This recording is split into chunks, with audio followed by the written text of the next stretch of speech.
واجيو معايا نحضروا هذا الطبق الجميل. كنحضروه في المناسبات، في الفريحه وفي العياد، في العيد الكبير، خصوصا العيد الكبير كنحضروا هذا الطبق هذا اللي هو الطبق اللحم بالبرقوق. خليكم مع الفيديو حتى النهايه باش تعرفوا الطريقه والمقادير وفرجه ممتعه.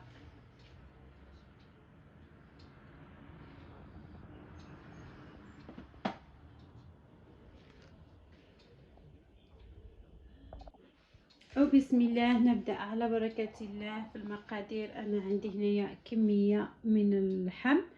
عملوا اللحم على حسب الأفراد الأسرة ديالكم ولا اللي يناسبكم. أنا عندي هنايا تقريبا 2 كيلو. عندي هنايا 2 بصلات كبيرة شلطة بحال هيدا.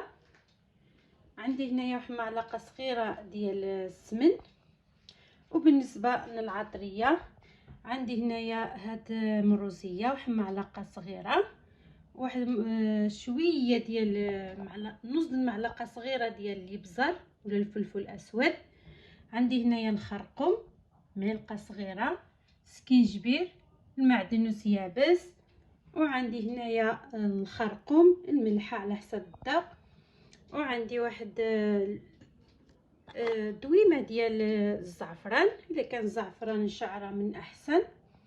عندي هنايا واحد 4 سنينات ديال الثومه، وعندي الزيت. وهادم هما المكونات ديالنا ديال العطريه. عندي هنا واحد 2 عويدات ديال القرفه. المهم هذه هي عطريه اللي غنعطر بها ولا التوابل اللي غنتبل بها اللحمه ديالنا. اللحم عندي هنايا ديال الخروف. وهذا بالنسبه للتزيين. المهم نتوما زينوا باش ما بغيتو واللي مصوفر عندكم واللي كيعجبكم. انا عندي هنايا شويه ديال البرقوق، المشماش، الشريحه، الزنجلان. عندي هاد اللوز بقى غنقليه. وعندي شويه ديال البيض ديال الطيور ولا السمان، بيض صغير. ايوا صافي هادو هما المكونات ديالنا ديال الطبق ديال اللحم ديال المناسبات. كنعملوه في العيد الكبير، كنعملوه في المناسبات، اي مناسبه كيكون هذا الطبق حاضر. غير كل واحد كيفاش كيقدمو، كل واحد كيفاش كيعمل له التزيين ديالو. المهم انا غنشارك معكم الطبق ديال اللحم بالبرقوق بالنهار العيد الكبير باللحم ديال الخروف.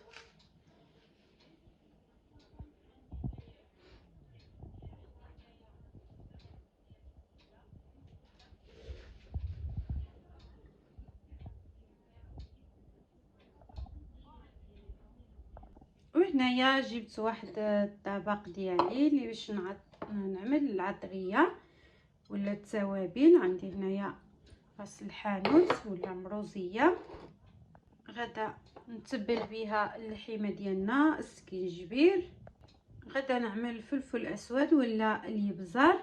عندي هنايا كميه قليله، ما كثرتش الابزار بزاف، حاولوا ما تكثروش الابزار ولا الفلفل الاسود. وعندي هنايا الخرقوم. وهنايا زيت شويه ديال المعدنوس. عندي هنايا هذا المعدنوس هذا. وغدا نزيد هاد معلقه ديال السمن. وهنايا زيت عندي ديك الدويمه ديال الزعفران، دوبتها في نص كاس الماء كما كتشوفوا معايا صافي. وغدا نزيدها هنايا العطريه ديالي.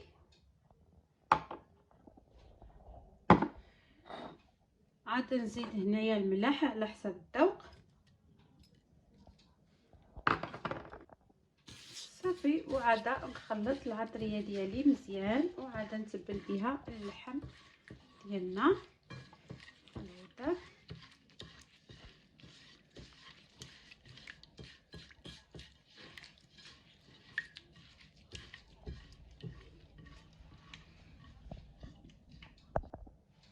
صافي هنايا غادا نهز طريفات ديال اللحم ديالنا بحال هيدا، وغادا نتبلها وعاد ندخل فيها هاد التتبيله مزيان صافي حتى كنسالي اللحيمه ديالي كامله. نتبل اللحيمه ديالنا كامله بحال هيدا.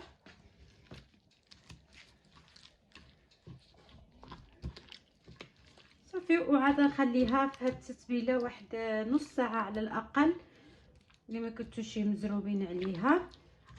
خليوها تشرب هاد التتبيله هاديه من الاحسن، خليوها واحد نص ساعه حتى لساعه على حسب الوقت ديالكم. المهم انا غنخليها شويه حتى تشرب لي هاد التتبيله، ومن بعد عاد انا نرد الطيب. صافي دابا غادا نتبلها كامله بحال هيدا ونخليها، غادا نغطيها ونحيدها حتى تجوز لي واحد الساعه بحال هيداك، عاد كنرجع لينا باش نطيبها.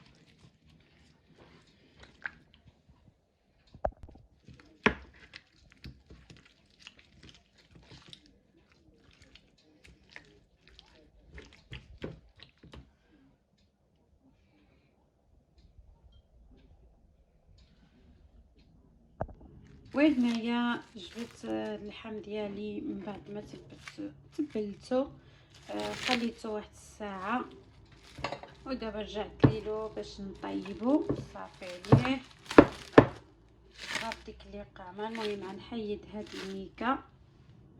وهنايا جبت الطنجره ديالي وعاد نحط فيها اللحيمات ديالي بحال هيدا.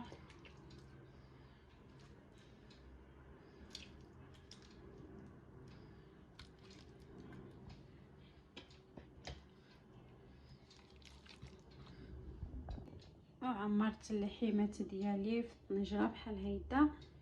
ودابا عاد نرد الشحار شويه، عاد نزيد لها البصله والثومه والزيت. وهنايا اللحيمه ديالنا كما كتشوفوا معايا متقطعه، انا كنقلب فيها شويه، ما عملت لا زيت ولا حتى حاجه، غير الكاس ديال الماء فقط اللي عملته في الزعفران. خليها تعرق شويه في هاد العطريه والنار مهيله.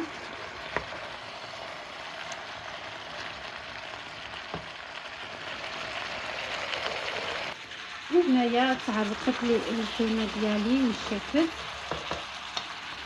المهم هنا عاد نزيد عندي البصله، قطعت معها هذيك التويمه، عاد قطعت فرمت ما يدير يدي بالماء صافي. وعاد نزيد على اللحيمه ديالنا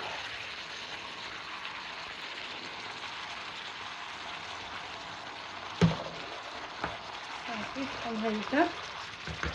وغادا نزيد هنايا عندي الزيت، غادا نزيد ثمن واحد نص كاس ديال الزيت. وعندي هنايا واحد جوج ديال العويدات ديال القرفه هما غادا نزيدو. وهنايا خليت الماء وعاد نكبهم على اللحيمه ديالي، وعاد خليها تطيب، كنغلق عليها كنزيد الضغط وخليها تطيب. المهم هنايا الماء عندي طايبين صافي، غادا نغلق عليها. المهم هنايا غلقت على الطنجره ديالي وغادا نخليها على نار مهيله واحد 30 دقيقه تكون طايبه اللحيمه ديالي. غادا نجبدها صافي نحيدها فوق النار.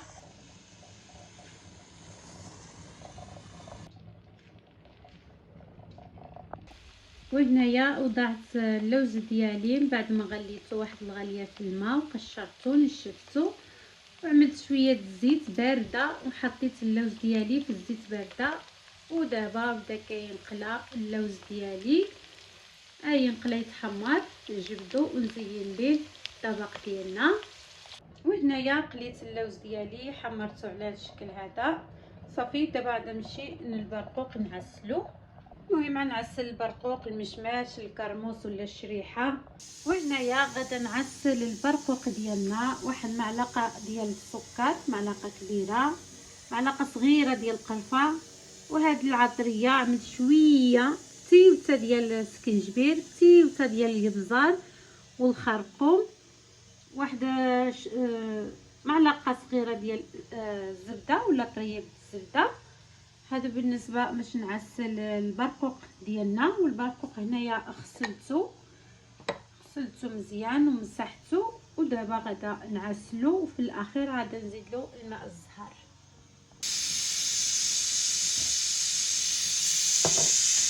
المهم هنايا طيحت البرقوق ديالنا يتعسل،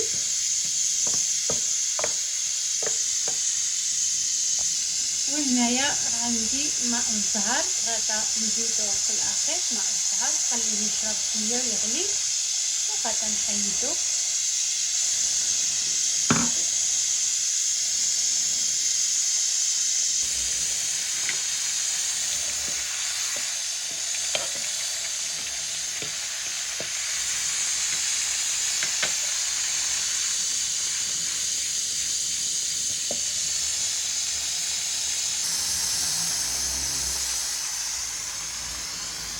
وهنايا في نفس المقله غادا نعسل المشمش. زدت البرقوق، غنزيد غير شويه ديال الزبده، قطريه صغيره ديال الزبده، وغادا نزيد واحد المعلقه ديال السكر. هنايا غادا نزيد معلقه ديال السكر ويتعسل شويه. عاوتاني نزولو، قبل ما نزولو نزيدلو واحد معلقه ديال الماء الزهر صافي. خليه يتعسل هكا. هنايا المشمش ديالي كيتعسل، غادا نزيدلو واحد معلقه ديال الماء الزهر هكا، ونخليه حتى ينشف شويه. نجبدو عاوتاني نعمل الشريحه نفس الشيء، ونمشي حتى تنسالي.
وهنايا فتحت على الطنجره ديالي، شوفوا ما شاء الله.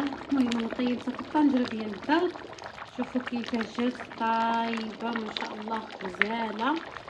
ودابا غادا نزيد لها واحد شويه ديال القرفه، غير واحد شويه ماشي بزاف حيتاش عندنا غير العواد. ودابا نزيد لها شويه ديال الخريفه بحال هكا، وغادا نزيد لها واحد المعلقه ولا معلقه ديال العسل باش تكون نوعيه مزيانه. المهم انا عندي العسيله مزيانه، غادي نزيد لها واحد المعلقه بحال هكا صافي، وغنخليها تشرب المريقه شويه ونقدمها في طبق التقديم. وهنايا طفيت على الطنجره ديالي اللحمه ديالي، شوفوا كيفاش طابت ما شاء الله، جات غزاله فنه محمره. كل حمرناها حنا غير طيبناها. المهم من زدت لها القرفه وزدت لها العسيله، ما غطيتها شي، خليتها بحال هيداك تتحمر، كتحمر غير بحال هيداك. شوفوا كيفاش جات غزاله كتشهي ما شاء الله، فنه جات محمره مجمره. يا سلام. وصافي دابا عندي هنايا البيض سلقته زوقته في هاد العويدات. عندي هنايا الشريحه حتى هي عزلتها. قليت اللوز ديالنا، عملت هاد الطبيصل اللي فيه البرقوق والمشمش معسل. هذا عملت له هاد المشمش، عملت له القرفه بودره. من الاحسن نعملو غير العويدات. انا عسلت هنايا الاناناس، عملت له غير العواد ديال القرفه وزينته. مهم عسلته، عملت له معلقه سكر العواد ديال القرفه ومعلقه ديال الزبده وشويه د ماء الزهر، وعسلت هاد الاناناس. من تعسل درت عليه شويه ديال اللوز. هاد اللوز هذا نيت هزيت منه، هرمشته وفنته في هاد اللوز مهرمش. الصراحه عملت له العويدات ديال القرفه بقى في الكولور ديالو. اما المشمش عملت له القرفه بودره شويه تغير اللون ديالو. الا بغيتو عملوا غير العواد، ما تعملوش بودره ولا باودر. القرفه باودر، عملوا غير العويدات ديالها. صافي عندي هنايا زوقت بالبرقوق والمشماش، اللوز مقلي، شويه د الوردات بلديين. وصافي غنقدم في هذا الطبق ان شاء الله. والتزيين دائما كيبقى على حسب الرغبه وعلى حسب اللي متوفر وعلى حسب كل واحد الذوق ديالو. واحد كيبغي يزين، كاين اللي كيبغي يزين غير بالبرقوق حتى هي كتجي الماكله غزاله فنه. المهم في التزيين تفنن كما بغيتي. هنايا شوفوا ما شاء الله اللحمه ديالنا كيفاش هي مقليه وطيبه. بسم الله. وهذا نقدمه في هذا الطبق. هذا اللحم ديالنا طابت على النار مهيله طايبه، زبده معسله ما شاء الله محمره. شوفوا كيفاش كتجي، شوفوا ما شاء الله المرقه ديالنا كيفاش كتجي خطره. وديك البصيله كيفاش دابت وكيفاش تعسلت، كتجي الصراحه شي حاجه غزاله روعه. المهم انايا زوقته على هذا الشكل هذا. باقي لي شويه ديال اللويزات هنايا غادي نزيدو منه بحال هيدا. وهذا هو الطبق ديالنا. قولوا لي كيفاش جاكم. نتمنى يعجبكم الفيديو ديال اليوم.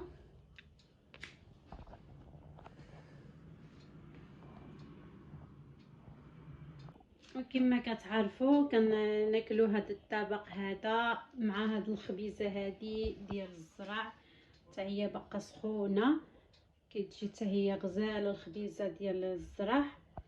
وزينتها بهاد الزريعه ديال القراح. المهم هذا هو الفيديو ديال النهار اليوم. نتمنى يعجبكم. وهذا هو الطبق ديالي. شوفوا كيفاش جا ما شاء الله غزال. الطبق ديال نهار العيد قدمته معاكم. المهم دريساج ولا التقديم ولا التزيين على حسب اللي متوفر ولا حسب كما يعجبكم. زينوه، زينوا الطبق ديالكم. انا زينته على هذا الشكل هذا. نتمنى يعجبكم الفيديو اليوم.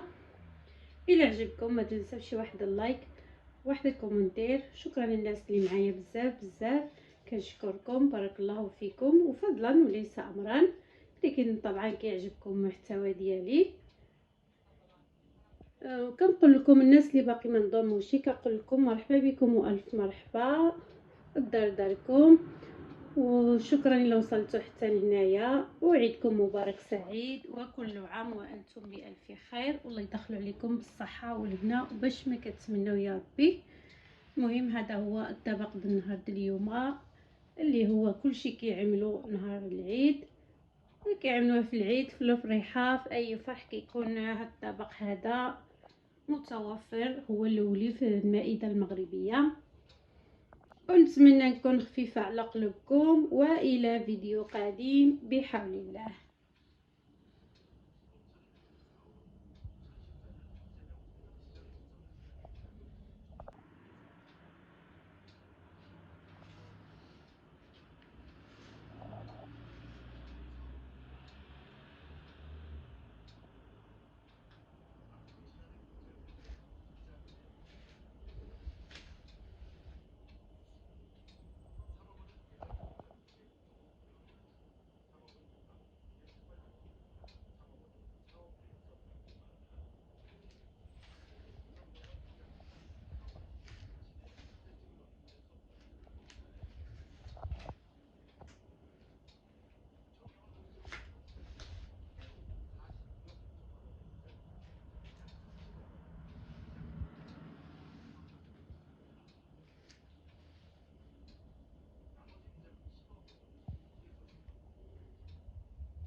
شوفوا ما شاء الله الشتا عندنا كطيح وبرودة والجو مغنن. اليوم ثاني العيد. شوفوا على الجو عندنا ما شاء الله. السيلة الشتا سمعوا الشتا كيفاش كطيح. قولوا لي نتوما اي بلد تبعني باش عندكم الشتا ولا شميشه ما شاء الله.